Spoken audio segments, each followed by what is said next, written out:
भूत का छलावा।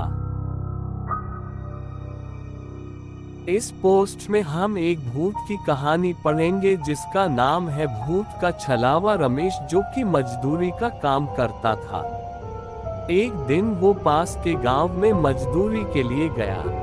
काम खत्म होने के बाद वो शाम के समय अपने घर के लिए चल दिया। पर उस दिन अचानक से बारिश होने के कारण रमेश कुछ देर उसी गांव में रुक गया। फिर जब बारिश बंद हुई तो रमेश वापस अपने घर की तरफ चल दिया, मगर तब तक अंधेरा हो चुका था। जल्दी घर पहुंचने के चक्कर में रमेश ने खेतों के बीच बने रास्ते से जाने का निश्चय किया। काफी समय चलने के बाद रमेश अपने गांव के नजदीक आ चुका था। गांव के में पहुंचने के लिए एक बगीचे से होके जाना पड़ता था। जैसे ही रमेश उस बगीचे में पहुंचा, वैसे ही उससे एक बच्चे के रोने की आवाज सुनाई दी। रमेश से सोचा, इतनी रात को इस बगीचे में बच्चा कैसे आ सकता है। उसने बच्चे को ढूंढने के लिए इधर उधर देखा पर कोई नहीं दिखा।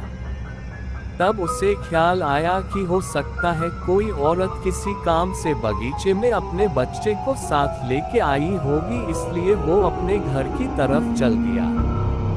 पर जैसे जैसे वो आगे बढ़ते जा रहा था, बच्चे के रोने की आवाज उसे और जोरों से सुनाई देने लगी। रमेश ने फिर सोचा, हो सकता है वो औरत किसी परेशानी में फंस गई होगी, मुझे मदद करनी चाहिए। फिर जिधर से आवाज आ रही थी, रमेश उधर ही जाने लगा। कुछ दूर पहुंच के उसने देखा, एक 6-7 महीने का बच्चा एक पेड़ के नीचे लेटा हुआ है और वही रो रहा है। रमेश तुरंत उस लड़के के पास पहुंचा और जोर जोर से आवाज देने लगा, कौन है यहाँ पे? किसका बच्चा है ये? मगर किसी ने आवाज नहीं दी। रमेश ने सोचा, शायद इसकी माँ यही आसपास कहीं बेहोश हो गई होगी, इसलिए बोल नहीं रही। फिर रमेश ने पूरे बगीचे को छान मारा, मगर उसे वहां पे कोई भी नहीं दिखा। अब रमेश ने गुस्से में चिल्लाया, कौन यहाँ बच्चा रख के चला गया है?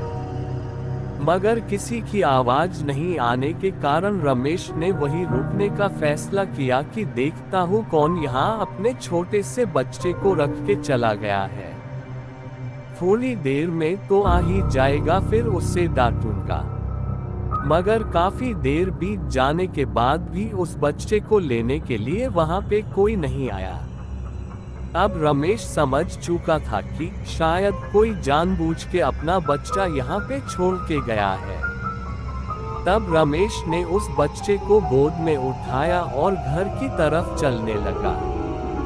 रमेश रास्ते भर चिल्लाते हुए जा रहा था, कैसे कैसे लोग रहते हैं यहाँ पे, अपने ही बच्चे को अकेला छोड़ के चले गए।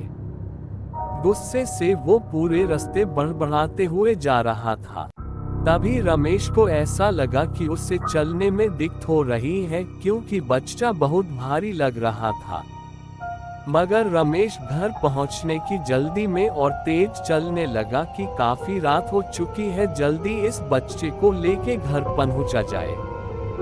कुछ कदम चलने के बाद रमेश को ऐसा महसूस हुआ जैसा बच्चे का वजन बहुत ही ज्यादा बढ़ चुका है और वो बच्चे की उठा के चल नहीं पा रहा था।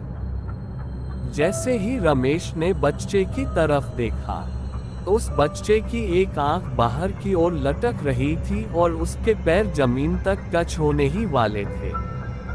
और बच्चा रमेश को देख के हंस रहा था। रमेश इतना देखते ही डर के मारे उस बच्चे को फेंक दिया।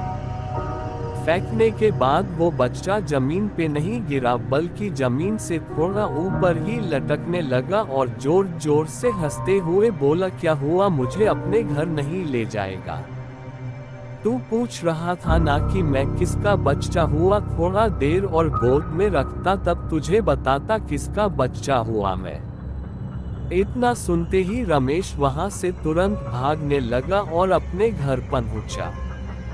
मगर उसने ये बात किसी को नहीं बताई ताकि घर वाले भी न डर जाए। जैसे तैसे उसने खाना खाया और सोने लगा। अभी रमेश को हल्की नींद लगी ही थी कि फिर घर के बाहर से उस बच्चे के रोने की आवाज आने लगी।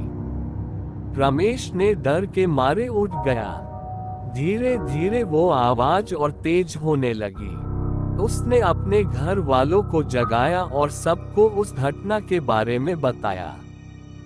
फिर उसने कहा वो बच्चा अभी भी घर के बाहर रो रहा है, मगर बच्चे के रोने की आवाज किसी को सुनाई नहीं दे रही थी। वो आवाज बस रमेश को ही आ रही थी। उसके बाद रमेश के घर वालों ने गांव के ही एक बाबा को बुलाया, जिन्होंने रमेश का इलाज किया और उसके होंठों में धागे बांधे, जिसके बाद रमेश को उस बच्चे के रोने की आवाज आनी बंद हो गई। फिर रमेश उस रात आराम से सो पाया।